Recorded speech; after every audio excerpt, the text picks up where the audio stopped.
UDF-ഉം NDA-യും നേർക്കുനേരെ ഏറ്റുമുട്ടിയ തൃശൂരിൽ ഇത്തവണ താമര വിരിയുമോ എന്നാണ് ആകാംക്ഷ. അടിയൊഴുക്കുകളിലും NSS-ന്റെ നിലപാടിലുമാണ് BJP സ്ഥാനാർത്ഥി പത്മജ വേണുഗോപാലിന്റെ പ്രതീക്ഷ. മണ്ഡലത്തിൽ NSS കോൺഗ്രസിനെതിരെ പരസ്യ നിലപാട് സ്വീകരിച്ചിരുന്നു.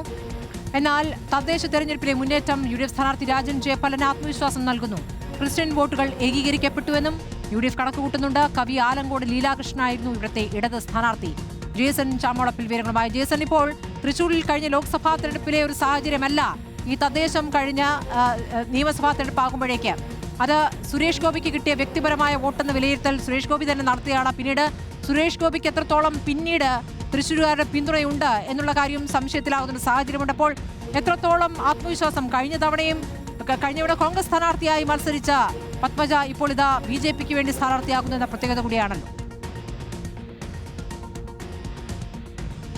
സ്മൃതി, നമുക്ക് 2021 നിയമസഭാ തെരഞ്ഞെടുപ്പിന്റെ കണക്ക് പരിശോധിക്കണം. അതിനു മുൻപ് അതാണ് ഏറ്റവും പ്രധാനപ്പെട്ടത്. LDF-ന് 44,263 വോട്ടും UDF-ന് 43,317 വോട്ടും BJP-ക്ക് 40,457 വോട്ടുമാണ് ജയിച്ചത്. അതായത് 3 മുന്നണികളും 40,000-ലധികം വോട്ടുകൾ നേടിയെന്നതാണ് കഴിഞ്ഞ നിയമസഭാ തെരഞ്ഞെടുപ്പിലുണ്ടായ പ്രത്യേകത. അന്ന് UDF സ്ഥാനാർത്ഥി പത്മജ വേണുഗോപാലായിരുന്നു, BJP സ്ഥാനാർത്ഥി സുരേഷ് ഗോപിയായിരുന്നു. P. ബാലചന്ദ്രനാണ് 946 വോട്ടുകൾക്ക് വിജയിച്ചത്. പക്ഷേ അതിനുശേഷം നടന്ന ലോക്സഭാ തെരഞ്ഞെടുപ്പിൽ തൃശ്ശൂരിൽ BJP വലിയ മുന്നേറ്റമുണ്ടാക്കി എന്നതാണ് പറയേണ്ടത്. പക്ഷേ അതിനുശേഷം നടന്ന കോർപ്പറേഷൻ തെരഞ്ഞെടുപ്പിൽ പക്ഷേ BJP അതീവ ദയനീയമായ അവസ്ഥയിലേക്ക് പോകുന്നു. 25,434 വോട്ട് മാത്രമായി BJPക്ക് ചുരുങ്ങി. അതായത് 40,000-ന് മുകളിൽ നിന്ന BJP 25,000 വോട്ടിലേക്ക് ചുരുങ്ങി എന്നതാണ് എടുത്തു പറയേണ്ട വസ്തുത. അതോടൊപ്പം തന്നെ UDF-ന് 10,000 വോട്ടിന്റെ ഭൂരിപക്ഷം, LDF-മായി ഒന്ന് തട്ടിച്ചു നോക്കുമ്പോൾ 10,000 വോട്ടിന്റെ ഭൂരിപക്ഷം, അതായത് ഈ കഴിഞ്ഞ കോർപ്പറേഷൻ തെരഞ്ഞെടുപ്പിലെ ഭൂരിപക്ഷം എന്ന് പറയുന്നത്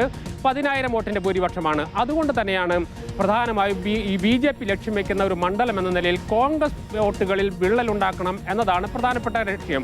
അങ്ങനെ കോൺഗ്രസ് വോട്ടുകളിൽ വിള്ളലുണ്ടാക്കാൻ കഴിയുന്ന സ്ഥാനാർത്ഥി എന്ന നിലയിലാണ് പത്മജ വേണുഗോപാൽ അവസാന നിമിഷം ഇവിടെ സ്ഥാനാർത്ഥിയാകുന്നത്. മറ്റു ഒരു സ്ഥാനാർത്ഥികൾ വന്നാലും തൃശ്ശൂരിൽ കോൺഗ്രസ് വോട്ട് പിടിക്കുക സാധ്യമല്ല. BJP-യുടെ MT രമേശ് ഉൾപ്പെടെയുള്ളവർ ഇവിടെ സ്ഥാനാർത്ഥിയാകുമെന്ന ഒരു വിലയിരുത്തലുണ്ടായിരുന്നു. പക്ഷേ അവസാന ഘട്ടത്തിൽ പത്മജ വേണുഗോപാൽ എത്തുന്നു, സ്ഥാനാർത്ഥിയാകുന്നു.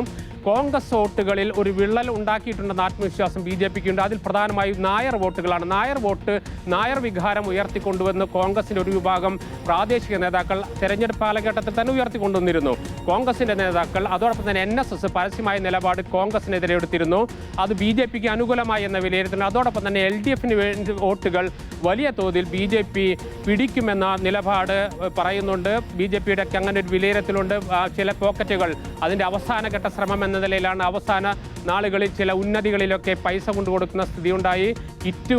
കിറ്റുമായി ബന്ധപ്പെട്ട വിഷയങ്ങൾ ഉയർന്നു വന്നതൊക്കെ തൃശ്ശൂർ മണ്ഡലത്തിലാണ്. അത്തരത്തിൽ LDF-ന്റെ ഒരു വിഭാഗത്തിൻ്റെ വോട്ടും കോൺഗ്രസിലെ നായർ വോട്ടുകളും കിട്ടിയാൽ തങ്ങൾക്ക് വിജയിച്ച് കയറാമെന്ന പ്രതീക്ഷയാണ് ഇപ്പോൾ BJP വെച്ച് പുലർത്തുന്നത്. പക്ഷേ അതേസമയം തന്നെ കോൺഗ്രസിനെ സംബന്ധിച്ചിടത്തോളം മുൻ മേയർ എന്ന നിലയിൽ 25 വർഷം ഇവിടെ കൗൺസിലർ എന്ന നിലയിൽ രാജൻ ജയപാലൻ്റെ വ്യക്തിപ്രഭാവം അത് വോട്ടാക്കി മാറ്റാമെന്നും ക്രിസ്ത്യൻ വോട്ടുകളുടെ വലിയ തോതിലുള്ള ഏകീകരണം ഉണ്ടായിട്ടുണ്ടെന്ന വിലയിരുത്തൽ. അതുകൊണ്ട് തന്നെ അവസാന നിമിഷം വരെ കാത്തിരിക്കേണ്ടി വരും തൃശ്ശൂരിലെ വിജയപരാജയങ്ങൾ നിശ്ചയിക്കാൻ. ഉദ്വേഗമുണർത്തുന്ന മണ്ഡലങ്ങളിലൂടെയാണ് ഇപ്പോൾ പെട്ടെന്നൊന്ന് കടന്നുപോയത്. ജേസൺ ചാമോളപ്പിലാണ് തൃശ്ശൂരിലെ സാഹചര്യം വിശദമാക്കിയത്.